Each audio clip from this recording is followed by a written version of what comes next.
Hello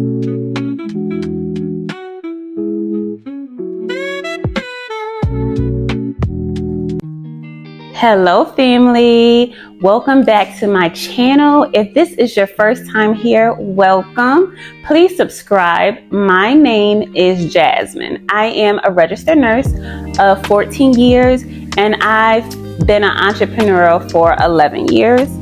I have a pretty colorful life. If you have not done so, please watch the prequel to this video. My mom has dementia. And in this video, I'll be describing and showing how I care for my mother.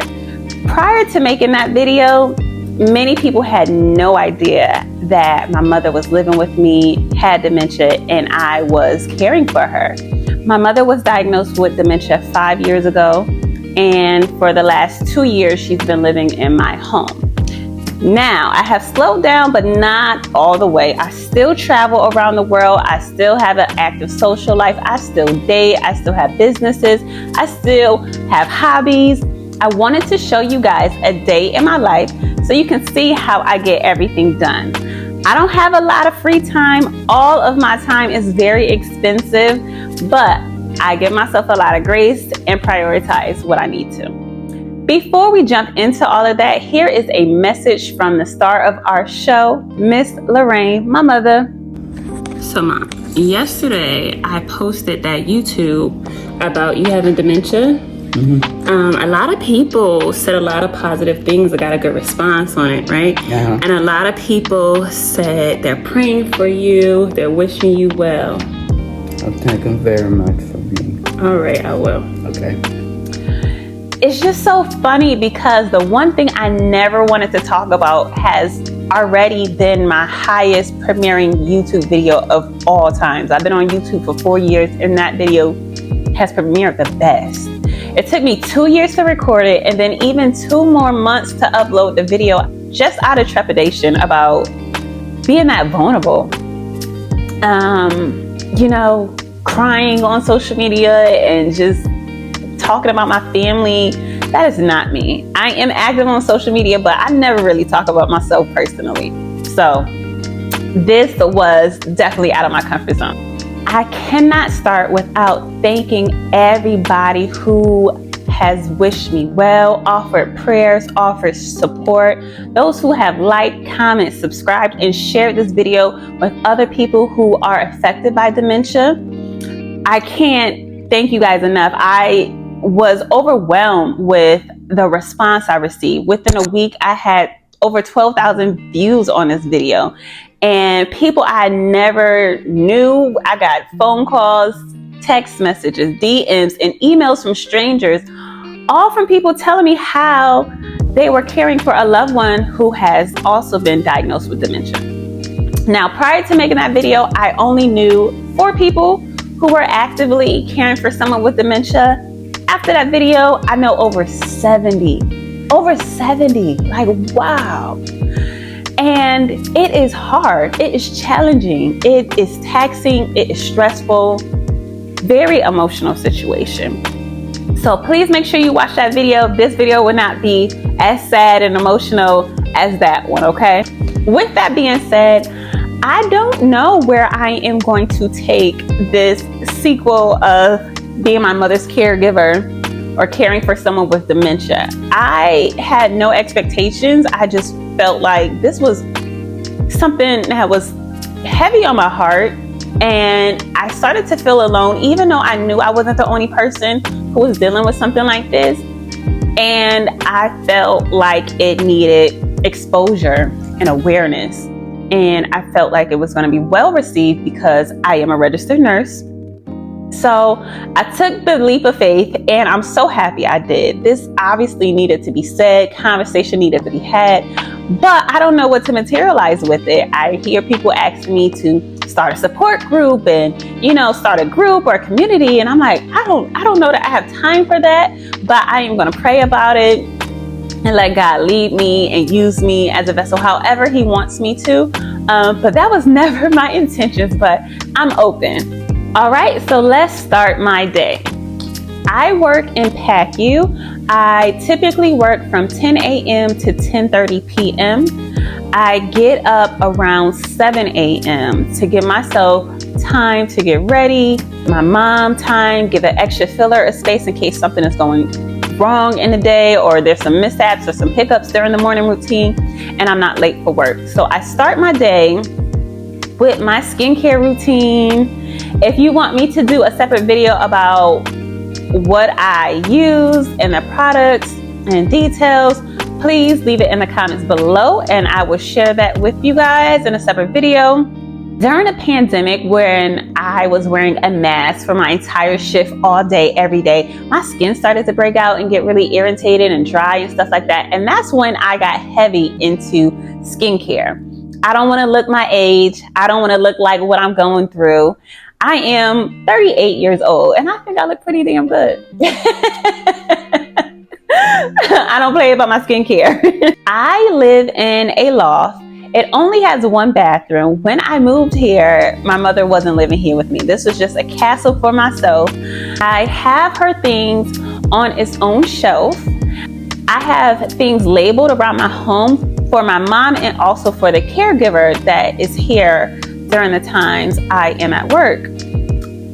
After I do my thing in the bathroom, I lay out my mom's things, her wash rag, her comb, her toothbrush, so that she could just come in here and see what she has to do. For safety, I have applied a safety latch underneath the kitchen and the bathroom sink where there are chemicals. Sometimes my mom gets into this mood where she wants to clean up and I don't want any problems. I don't want to have to call the poison control hotline, so I keep that secure. And I think it's a good idea if you are caring for someone with dementia or a child to do the same thing. Prevention is better than cure. After I get my skincare together, I style my hair a little bit. I put on my clothes that I wear underneath my scrubs. I always wear a long sleeve shirt and leggings underneath my scrub because I am cold in the hospital. I get myself some tea. I either light a candle or some incense and I get my aura together. This is the time where I pour into me. I start off with prayer, meditation, journaling, and some yoga stretches, some poses just to loosen up my body. I have another YouTube video on how I do my spiritual routine. Check it out if you're interested and want more details about that. Also in my living room is a box and a shelf where I keep activities for my mom. I don't want her to always just sit in front of the TV, so I have things to keep her occupied. That includes memory games, puzzles, coloring books, project things, and reading. One of the exercises we do is I read a page out loud and then I'll have her read a page out loud. Just different things to keep her mind busy and not just looking at the TV screen. Mine stays on the second floor of the loft and I have illuminated the stairs with LED lights to prevent falls. Fall prevention is a big initiative if you work in healthcare. So I have these lights on all times, all day, all night, just to make sure she sees the steps and doesn't fall. Good morning, Mommy. How are you feeling today? All right. Good morning. Good morning. In the closet, along with her clothes, you can see the remnants of my old businesses. My makeup business, my wig business, even my dog business. Like, there's my Rolo printer, there's the scale I use to weigh my packages when I used to ship. This video made me realize how I have packed up my businesses and shoved them in this closet and just shut the door to take on the role of my mother's caregiver. It's kind of sad, and I am working on reinventing myself and re-emerging as an entrepreneur in different ways. Nevertheless, I have these healthcare supplies so I can do a quick assessment on my mom, and she says she's not feeling well. I have a manual and electronic blood pressure cuff, stethoscopes, thermometers, pulse oximeter. I have an ankle brace for her, just in case she's telling me she's not feeling well. I could do a quick assessment and decide, do I need to go to the hospital? Can I take care of this at home? Do I need to spend all night in the emergency room or the urgent care, or is this something I can handle myself? She's lucky to have a registered nurse as a daughter. Next, I lay out my mom's clothes, and I have my makeup station still upstairs in her room. This is where I sit and do my makeup. I'm not necessarily eyeballing her closely, but I am making sure that she's put on her clothes correctly. Sometimes she might do something like put her shirt on backwards, or she'll need help with a bra. I'm actually not sure that she needs help with her bras, or she just doesn't want to wear them. Either way, I make sure she dresses properly, she looks good, and I do my little face. I have a YouTube video on how I do my quick 5-minute no makeup look. If you want to see that, please be sure to click on it and check it out. It's just a quick little everyday makeup routine. I have a commode at her bedside that I use at night to prevent my mom from having to go downstairs, to prevent the possibility of a fall. Prevention. So I don't want her going down the stairs at night, sleepy, half sleep, even though the stairs are illuminated. So I just put this bedside commode out at night. I hate that I have to have it. Gross, right? But what if my mom falls and breaks her hip or break her ankle or hit her head? I would never forgive myself. So I use that, and I got these commode liners off Amazon, which makes it easy to clean up. I got my gloves and I got my purple wipes. If you know, you know. Back downstairs, I have my mom go into the bathroom where I have laid out her stuff, wash up, brush her teeth, comb her hair. I keep the door cracked so I could watch on and make sure she's doing stuff and she's not getting distracted and playing around with something else or whatever. Again, hiccups at this time can and have made me late for work, so I try to prevent them. While she's doing that, I'm in here preparing her breakfast. Breakfast is usually something quick like cereal, bagels, waffles, but today I woke up extra early to record, so I have time to make her a hot breakfast. I also pour her meds, make her some coffee, make sure she eats really well. I will lay out her snacks to eat until her caregiver arrives. For her meds, I try to pour in for 2 weeks at a time just to keep things convenient, but it also gives me an alert that if she's running out of a medication, I have time to call her doctor, request a refill, and pick it up from the pharmacy, because again, I work from 10 a.m. to 10 p.m. so I can't go to CVS every day. Like I'll be at work. CVS pharmacy opens at 10 a.m. and closes at 7 p.m. So if it's a work day, I don't have time to get there. But if I pour her meds 2 weeks in advance, I can see, okay, this one is out. Let me call now, and then I have enough time to pick it up or call for refill. While mom is eating her breakfast, I walk Toby. I used to have mom walk Toby with me in the morning, but it just became too time consuming and I don't want to be late for work. Before I leave, I check around my home, make sure everything is in place, cameras are on, everything's laid out for her, and I ask my mom, are you okay? Do you need anything before I leave? Is everything all right? And I'll remind her, do not go outside the door. Leave it alone, okay? I do not want my mom wandering, right? And that's something that people with dementia have done.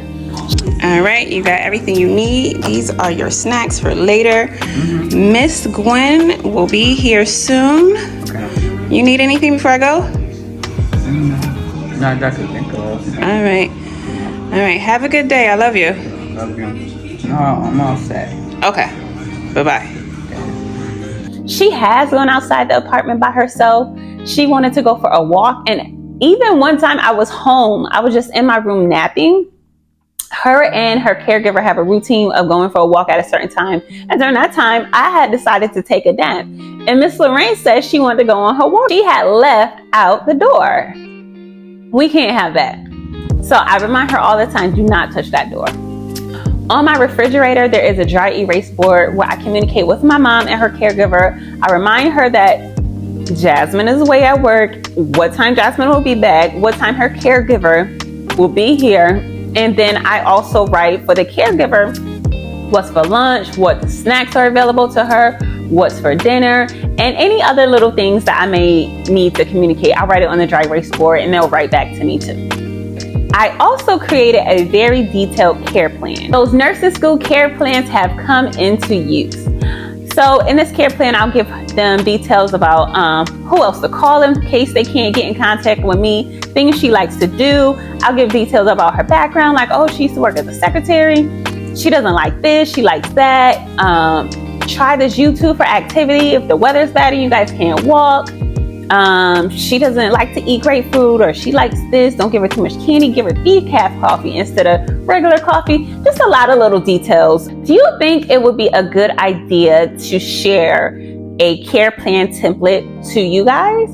Like maybe if you are caring for someone, even a child, and you could just send this document to someone, to the family, to the father, to the other side of the family, and be like, okay, this is what my kid likes, don't like to eat, do this. In case you can't get in contact with me, call this. If they get anxious, do that. Do you think that would be a good idea for me to make available to you guys? Please leave it in the comment below and I'll try to work something out, okay? Now I am at work for the next 12 and a half hours.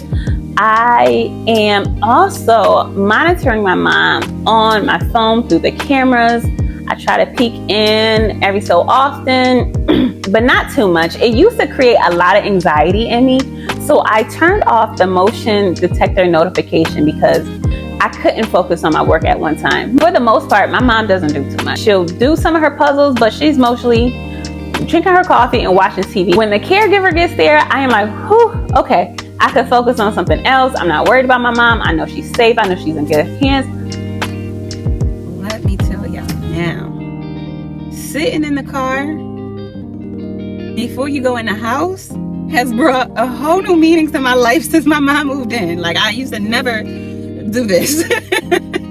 I would go straight in, but now I have to decompress for a moment, maybe take some deep breaths and be ready for my next shift, which is to be my mother's caregiver. Her caregiver is an angel. Let me tell you that. She is such a blessing. Like I know God puts angels in my life and she is one of them. I have zero complaints about this woman. She cleans my house spotless. Like beyond her taking great care of my mom, my home is spotless, okay? My counters are clean. There's no dishes in my sink. I have lines from vacuuming in my carpet. She does this little cute origami thing with the toilet paper. Makes me not even want to use the bathroom. She takes out the trash.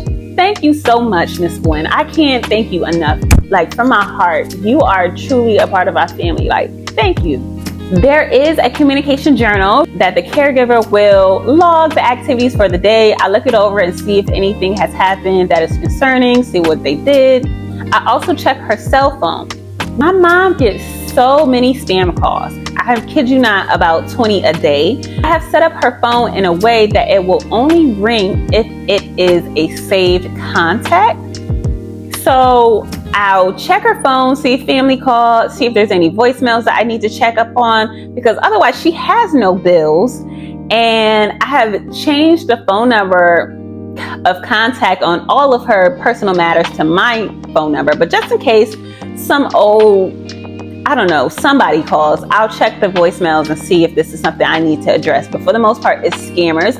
I highly suggest if you have a loved one with dementia, you do the same, because these scammers do not care. They will have them go into their purse, read off their card number, give them their social security number, and they will get got. So my mom has an iPhone. I know it's a setting on the iPhone that the phone can only ring if it is a saved contact. Everything else will be sent to voicemail. I will also go over to the cabinet and make sure the meds are given. Miss Gwen never misses. The meds are always given, but it's just a nursing thing in me that makes me want to check. Of course, I gotta go upstairs and check on my girl. I check to make sure everything is in place, and I have to see the rise and fall of her chest. That is some nursing stuff. I know it is, but you see it? All right, my mom is still good. Now, here is the time where I can do some things for myself. Sometimes I do a few little activity movements, like 50 jumping jacks, 50 squats or something, just to keep the mobility of myself going, if I'm trying to stay in shape and get some cellulite off my body. But for the most part, I am tired. It has been a long day. I walk Toby, I come back in, shower, and start to unwind. I may chit chat with a friend on my boo and go to bed and get ready to do it again if I have to be back up in the morning. On my days off, I have things to do for myself. I try to make my personal appointments first thing in the morning. That means 8 or 9 o'clock, and I don't get the opportunity to sleep in like I would like. I hate that, but it's just what works. My mom will stay in the bed until noon if I let her. So I'll let her know, hey mom, I'm going to the doctor's appointment. I'm going to get my hair braided. I'm going to get my nails done. If I have an errand I need to run, that's only going to take a couple hours, or if I just want some time away from my mom, okay, I will try to do it first thing in the morning and come back. Of course, I'm watching her on the monitor. My days off are also when I have to take her to the doctor's appointments. Let me tell you, these elderly people have a lot of frequent doctor's appointments. Overall, my mom is in great health from a medical standpoint. If I took away this dementia, my mom is in tip-top health, for her age. She doesn't have any diabetes. She doesn't have any heart conditions. Her blood pressure is controlled. She's not morbidly obese. She doesn't have any mobility issues. Her breathing, her respiratory system is good. No heart attacks, no strokes. The only surgery she's ever had was a hysterectomy. Like, my mom's health is really, really good. And I'm trying to keep it that way. It's just dementia. I have handpicked all my mother's healthcare providers. I use a website called HealthGrade, and that allows you to review what other people have said about this doctor, other patients, the score they say, and I try hard to pick providers who are Black because that's my business, but I am very anal about choosing the providers for my mom, and I don't play about her. We do some activities throughout the day. Here we are today reading Tabitha Brown's book, Feeding the Soul. Sometimes I help her out because she'll lose her place in line. Just let God do his work, okay? Okay, next word. Most of it. And we love Auntie Tab. We'll play some games for a little while, and I like to let her do some tasks around the house. She gets restless and she wants to do something. One chore that she is excellent at is folding laundry. Oh my God. 15-20 minutes tops and a full load of laundry is folded neatly. She likes to do when the laundry is still warm, and I let her have at it. It could take me up to 15 business days to do some laundry, and it'll sit on the side of my bed until I pick through it. But my mom, that is her go-to chore.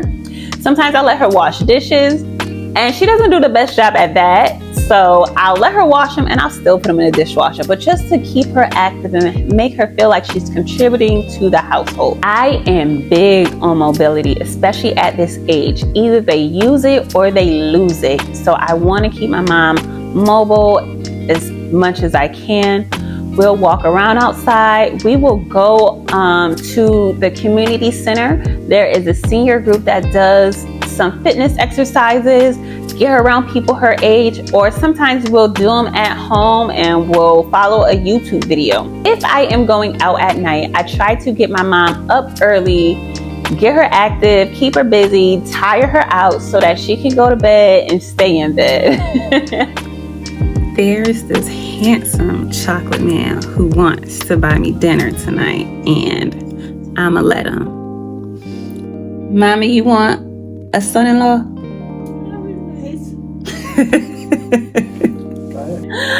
And for the most part, she doesn't get up at night. She'll get up to use the bathroom and she'll go back to sleep. My mom sleeps a full 12 hours, honey. And while I am away, I am checking my phone, making sure she's good. And even if she does get out of bed, as long as she don't fall down, she's not doing something harmful, she's not leaving out the house, I'm cool with her being up. She might get up and turn on the TV. That's fine with me. She might get up and play with Toby. I'm fine with that too. I usually don't go out during the day because I am here with her. So I miss out on like brunch, happy hour day party, which sucks. Unless I plan for it and I have her caregiver here, that's just something I have to sacrifice. I'm happy to share that caring for my mother has not interfered with my love life. You know, actually, when I bring it up to men, they actually find it pretty admirable that I am caring for my mother, because it's not a situation where I'm living with my mother and I'm depending on my mother and I'm not self-sufficient. It's the complete opposite. My mom lives with me and they kind of dig that little nurturing side, you know. Traveling. Now, when I am going to be out of town and away, I pay someone $200 a day. And that is not for a full 24 hours. It is for the waking hours for my mom. So it's about 12 hours from when she gets up in the morning to putting her back down at night. Someone is here with that. Does get pricey. So I usually don't travel for more than 5 days because that's an added travel expense. Recently, I took a 2-week trip for my birthday to Bali, Indonesia. My cousin flew into town to care for my mother. I am so grateful to them because adding on the cost of a caregiver for 2 weeks would have made this trip wildly expensive. So thank you so much for supporting me. And because this was family, I was able to really like clock out mentally and just be carefree and only have to worry about myself. And that felt amazing. You know, my caregiver does an amazing job, but I still have to have my ear kind of to the ground, plugged in to make sure something's going on, whatever. But when it was my cousin, I was like, all right, you family, you know what to do. You got this. This your auntie. And that felt really good. That is the end of this video of a day in the life of a caregiver for my mom. Hopefully this has provided you with some insight on how I do what I do. If you have any suggestions, any tips, any questions, please leave them in the comment below, or you can send me an email if you're private. And if you haven't done so already, please check out the previous video to this and be sure to subscribe and share this video with anybody you know who is affected by dementia. I hope to see you next time. Bye, family.